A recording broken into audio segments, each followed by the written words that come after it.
Hey, check this out. Whoa! What the? Turn it off! Turn it off! What happened to my head, dude?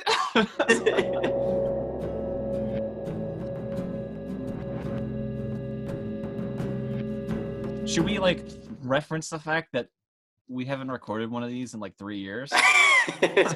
Yeah, our last one was what, like 20? Our last one was probably 2018. Our last one was when I was a sophomore in college, and unless you count the Halloweenies that we did, which was when I was a junior. But anyway, it was like roughly 2 years ago, maybe 3. Yeah. Well, I guess we just referenced it, so. Yeah, I guess so. This is a hint, by the way. My background is a hint as to what I'm planning on talking about. Yeah, it looks like the background from whatever that voiceover project I did for your one class. Dude, that's what it is.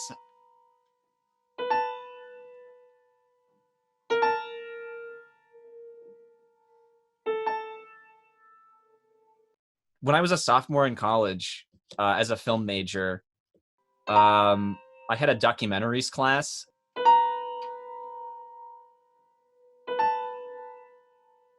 So I was trying to figure out something fun for my crew and I to do together.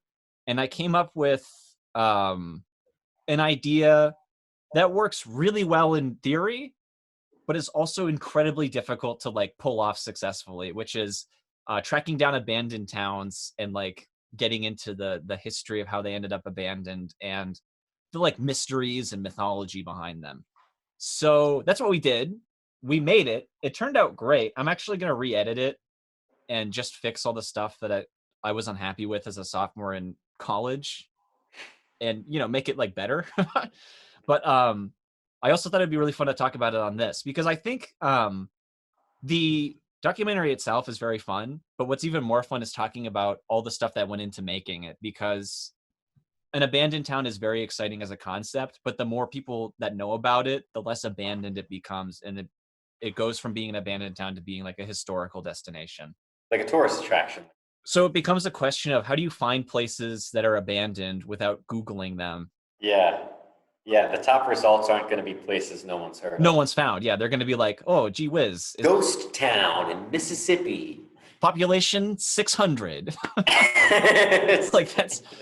So what we ended up doing is we went to the library. Isn't that cool? This story, the way that we found this place is so in line with like it's every abandoned town finder or like searcher or whatever, like explorer's dream, where we had to like crack into the old books and we had to go talk to people who just yeah. We went to like cafes and stuff, and we went to old men who were like in the corner, like, you know, talking amongst themselves, and we were like, do any of you guys know about this? And they'd be like, oh, I know something about it. And we would like take video of them talking about encountering a monster in the woods. So we found this one town. We got a book about towns in Pennsylvania, and we got to one that was called Ingleby, which it didn't have very much information on it, which was good for us because it was like a 20-minute drive from Penn State. But it made a very clear clarification that this is a town that doesn't exist anymore because everyone thought it was haunted. And we were like, perfect, sweet. So ready? We're going to get like spooky. I wish that I had maybe I'll fast forward this. Maybe I won't. We're going to get spooky. Oh, I was going to say I'll change the background, but I guess this is pretty spooky already, yeah? This is the house. So here's what happened. Several years ago. Cut in some jump scares. Yeah, I will. I'll cut in the later on going. My name is Gregory Patrick. I'll cut that in. Yeah. So basically the deal with this place is when Pennsylvania was kind of being fleshed out, if you will, like when people were expanding into the more remote regions, there was a really small town called Coburn, which is kind of where the basis of where this all kicked off. And I guess there was a family in Coburn who was trying to stake it out on their own and have a farm and all this stuff. So they moved, and they were the first residents of the new town, Ingleby, which is where all the spooky stuff starts going down. So this family builds this farm, and they're living in Ingleby.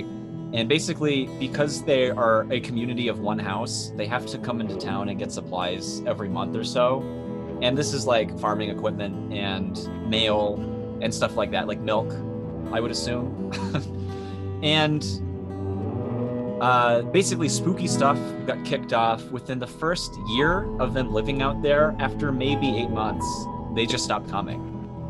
And the postmaster let it slide the first month, and then the second month it was like, oh, this is starting to get weird. And eventually it got to the point where they were like, they haven't come into town for so long, let's just make sure nothing's going on down there that we should be aware of. So a group of guys goes down there to this house in Ingleby, and the house is empty. There's no one home, but it's really clear that there was people living there, and there's no evidence at all that anyone was looking to move, if that makes sense. So like, table was still set for dinner. There was clothes in all the closets. Beds were made. Yeah, no plan. But they were just gone. And so everyone was like, that sucks. That's really strange. We'll just leave it though. So they basically were like, F it. That town just, we're not going to deal with it. Until maybe a few years later, when a very wealthy farmer was like, hey, this property's perfect for what I'm looking for. So this farmer moved into their house. And I assume most of the stuff there just stayed. I don't know that detail, but I assume he moved into a fairly furnished house already. So this new dude moves in. It's business as usual. He's coming into town every month, getting stuff or whatever. And then the same thing happens. After a couple of months, he just stops showing up. And again, they get their guys and they go out there, and they do find someone in the house, but most of the person's in one part of the house, and then the other 1/4 of them is in the barn. Head's in the barn, the rest of the body's in the house. When you say person, is this the farmer dude? The rich Yeah, dude the that farmer bought- had been okay. decapitated, and his head was in the barn, and his body was in the house. Yeah, it's very it seems very intentionally malevolent. Like even if it's not supernatural, or even if you don't know if it's a confirmed killer or if it's supernatural, whatever, it's very malevolent. Well, that's what makes it so scary, right? I think that the like, with old abandoned towns, they're always rife with like, oh, there's ghosts and stuff. But this isn't a case of ghosts. This is a case of like there's wrong. actually someone living out there at its baseline, you know? Yeah. So anyways, so some of the weird myths that came out of it are stuff like, and we talked to people in person who experienced these things. And that's another thing that was so fun about this documentary is like, it felt very surreal, you know? Like, it's surreal living the plot of a bad Blair Witch Project remake. So instead of it being this fictional thing, it almost feels like it's not really happening when you're interviewing an old man in a cafe and he's talking about how he saw a ghost chasing him through the woods. Yeah, it's But very that's- easy to say that, oh, well, they don't know what they're crazy. The ghosts around the Ingleby area include a dog without a head, which was very funny. The guy who was describing this to us was like, yeah, at the time, this is the one who's being chased. He was riding a bike, and the dog without a head started chasing him. He was like, at the time it was scary, but then I thought to myself, a dog without a head can't really do very much, can it?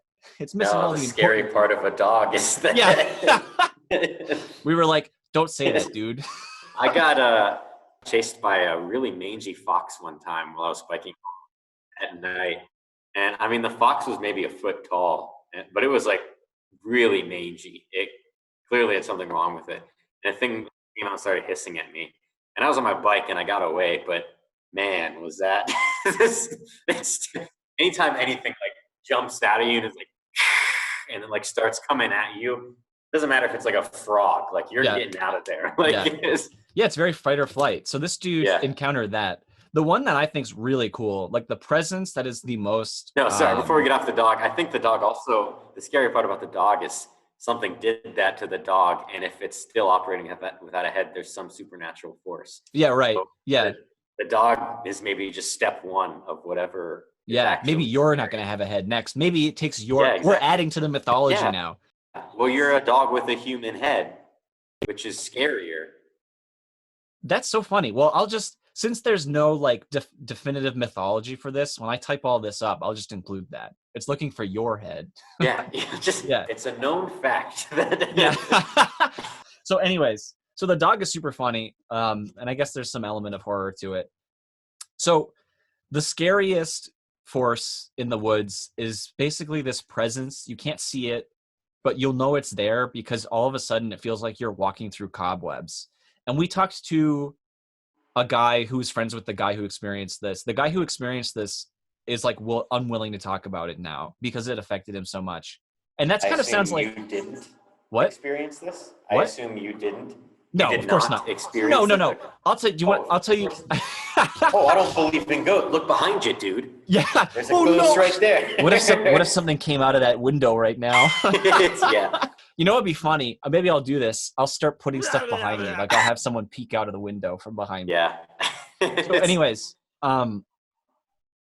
so this is a presence that you can't see, but you'll know it's there because it feels like you're walking through cobwebs.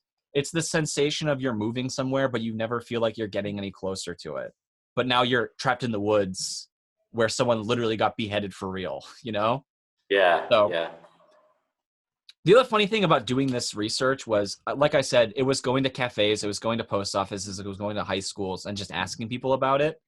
And we got reactions like we got the reactions you would expect to see in a movie, you know? We talked to the secretary at the school, or like not the secretary, but like the office desk person.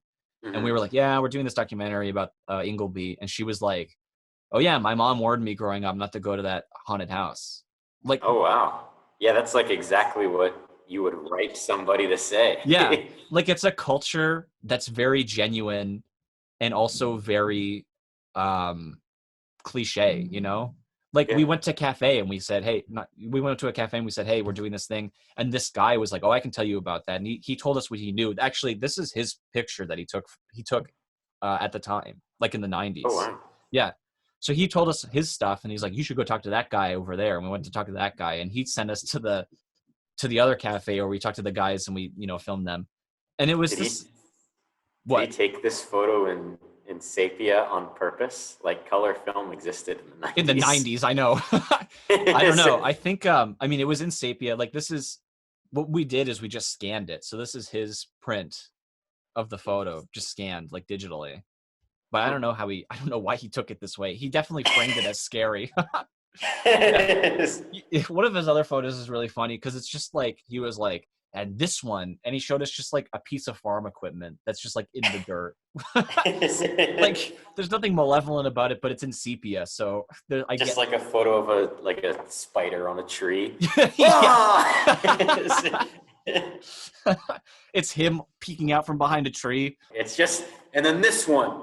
Oh no! Oh, it's off screen. Oh! Yeah. But so the last entity that they talked about, it's a man with the head of a deer, which maybe there's a rotation of heads that we haven't quite tapped into That's yet. also interesting because unless it has antlers, also the most dangerous part of a deer is its hooves. Like, Yeah. a deer will trample you. Oh, it has to death. antlers. Don't you worry about that. It has antlers. Well, you might be familiar with this concept, but like one of the things that is most like universally accepted as something that will cause a fear response is something being so close to human. Yeah, but the it uncanny isn't. valley. Exactly. Yeah. That's why popular stories with things like Slender Man or like this deer-headed guy and stuff like that are popular. They're so close. Or if you look at things like the things that go viral for being scary or whatever, even that stupid Momo. the head of that, Momo. Yeah. They look human, but they take away just like a single feature that is guaranteed. Which is her eyelids. I'll be honest with you though. Like Momo is kind of hot. Like real talk. She's always giving me the doe eyes, man. Yeah, I don't know what it is. But it's cool, yeah. So those are the three big ones. There's other stuff. And with all this stuff, there's always rational explanations, which I'll get to at the end. But I guess I'll talk about, so we had an encounter that I would not describe as paranormal, but if you want to describe it that way, I won't, like, seriously, I won't hold you, I won't be like, oh, idiot. Because there is like, it is inconvenient in a way that almost feels like it was intentional. So here's what happened. So part of the myth in Ingleby is the dog that I was talking about before, I guess there's some element of it drains electricity. It drains car batteries. That's like at its core, that's what it is. It The doesn't dog itself. exclusively drain car batteries, but I think there's an idea of, because this is modern mythology, you know? This is Mhm. modern mythology on the level of like explaining things that happen that are scary by using things that we can understand, but kind of going past like the limits of normal. Yeah, yeah. So I think that's what this is. This is like a lot of weird stuff happens in this town and in this region, and that can be tied to creating these um like stories and whatnot that are like, oh well, it drains your car battery, it drains electricity or whatever. So we were hot on the hunt for just stories from Ingleby and stories about the Ingleby monster and all this stuff. And we went to a post office, and at the post office we were talking to the person who worked there, and just by pure coincidence, as far as I'm concerned, our car battery was dead. Like our car battery actually died. Wow. Yeah, we got it fixed pretty quick because someone drove up like immediately after and they charged it. A Like headless they jumped it mechanic for us. came up and Yeah, offered a man with a really big beanie on. that went out like this. Yeah, that. I'll help you. Yeah. My car is Save my only, it's ends just for behind tonight. that tree, and behind the Yeah. tree is that guy that took pictures. Just It's clearly a dude. there's just a spider on the tree. But so I mean, we got it fixed immediately, but we were like, how fortuitous or whatever that our car battery dies. Well, that's interesting, because when you said, and if you want to say this is supernatural or not, I won't blame you. That's Yeah. on you. Yeah. Literally in my head, I was like, the only thing I'll say is supernatural is if their film runs out or their technology stops working or something like that. So Yeah. I mean, Yeah. Like I feel like that's it's cool. anytime like my car light flickers, it won't stay on, it'll turn on, it'll like flash. Anytime I get in my car at night and turn on the light and it flashes, I'm immediately like, well, there's ghosts afoot. So maybe that's just a me thing. I'm not. Yeah. Well, it's funny. It's just one of these things where it's like, I'm glad that happened because now it's this interesting element to our story. But like, if we're gonna get something supernatural, I want it to be very definitive. You know, if I disappeared in those woods, trapped forever, walking and not being Well, looks able like to you're there move. right now, dude. Oh no, I can't. You're not going anywhere. Yeah. I think I would have preferred that, just because then at least I'd like know. Because as far Yeah, I as would have preferred like that I said, too. I'm a skeptic with this stuff, but I'm open, I guess, to being proven wrong. Yeah. Yeah. Yeah. So No, that's fair. Ingleby. Here's the kind of the end. Here's how it all wraps up. So Ingleby, if you go there now, it still has a very strange road to Ingleby. The only way to access it, yeah, that's the name of the movie. One of the only ways to access it, the fun way to access it, is there is a cave that was dynamited at some point, and when you go through that cave, you get to a set of railroad tracks over like a creek, and if you walk across those railroad tracks, maybe 2 miles down, you'll get to where Ingleby was. Mhm. And the haunted house got burned down. Just to add to the horror of all of this, right as soon as the present, like, so with all things, unfortunately, technology catches up to mythology. So as soon as electricity was able to be installed over very large distances, Ingleby started getting populated again. Not the exact spot, but like a town close enough to it that they just kind of ascribed Ingleby to it. Mhm. So Ingleby is a community now. There's like people who live there. There's summer homes and all that stuff. You know, there's always the rational explanation of someone burned the house down, like arsonists burned the house down. But at the end of the day, like, I think it's so funny how this is the perfect send off to this like period in Ingleby's history. The house burned down, like the haunted house. Yeah. When did it? Do you know when it burned down? Early 2000s, kind of, right around when Ingleby was getting like very technologically savvy, you know?